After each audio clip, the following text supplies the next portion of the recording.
Welcome back. We all know how the classic fairy tale goes. Girl meets boy, girl is saved by the boy, then girl and boy live happily ever after. Well, now an all-girls school in the States has made headlines for its ad campaign, telling girls to empower themselves and ignore fairy tales. The campaign features slogans like this. Yes, here you go. You're not a princess, but you can still rule the world. And don't wait for a prince. Be able to rescue yourself. So do modern-day girls really subscribe to this, and should we be giving them a dose of reality? Here with his opinion is John Cowan from The Parenting Place. John, so your thoughts on this particular ad campaign. Is it right? Should we be dealing out the harsh truth, the reality to little girls? I think it's fine for parents to tell their daughters that they're a princess. In their eyes anyway, you're special, you're wonderful, and I think that's a lovely message. But they should be princesses who know how to change a flat tyre. They should be princesses who know that they're confident and competent, and the way to do that is to give your girls a few problems to wrestle with. If you want your girls to be able to cope with problems in life without waiting for some prince to ride in on a white charger to rescue them all the time, then they need to wrestle occasionally with problems. When your girl shares a problem, rather than just solving it for them, go,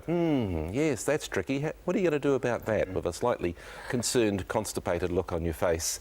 And I think that really does toughen up their problem-solving skills. There must be a balance here, because surely there's nothing wrong with reading a few fairy tales and having a little girl wanting to dress up like a princess and dream of a knight in shining armour. I'd hate that people didn't have that aspect to their cultural background. But, you know, they do have to live in a real world where problems aren't solved by magic, and you don't just sort of shrug and look helpless and wait for someone to rescue you all the time. That's very sad. So there's that reality that needs to come in as well. And you notice that both the questions we've asked you so far, we've both been talking about little girls. I think this school's trying to say, hold on, to maybe a slightly older age group, when they start maybe hitting 9 or 10 years old, start taking control. In light of this Roastbusters scenario which has been going on, I mean, I'm all for the nice fairy tale little girl thing with my daughters, but my goodness me, I want to prepare them for the fact that not every bloke is a prince in shining armour. Absolutely. There are, you know...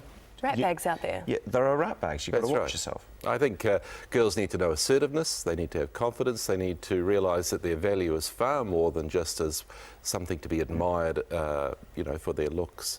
And so, you know, to give girls a confidence based on more than just their attractiveness is a fantastic gift. Confidence and self-assurance, self-esteem must be a difficult thing to build, though. Are there some simple things that you can put in place early on to help make your girl one of those girls who knows her worth? Tell her she's a princess. Tell her she's the most beautiful girl in the world. Yeah. That's what builds it. At some stage, though, reality... But is it more than that, so that it's not just about you're beautiful, you're pretty? Yeah, that's very nice, especially when girls are very insecure about what other people are thinking of them, but also just reflecting back to them the fact that, oh, you nailed that, that was really good, that you were very competent there, praising them for a wider range of abilities and skills, and so that they do see, yeah, I am able to make my way, I don't need to be rescued, I can solve this problem, I can do it myself.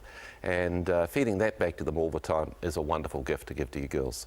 Yeah, it's a difficult one, isn't it? Honesty, because at some stage you've got to stop... You've got to stop kidding your little girls. You know, if there's something going on which they need to be made aware of, you've got to make it aware in the nicest possible way. That's right. I mean, they will also pick up on your reactions to the world, and so one of the best ways of equipping them to the world is to take them with you.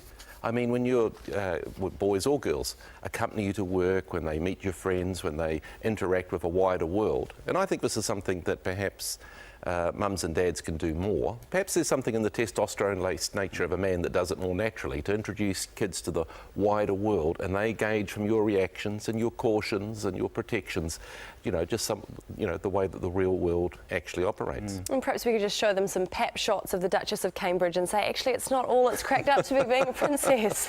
Thank you very much, John Cowan. Thank you. Thanks very much, John.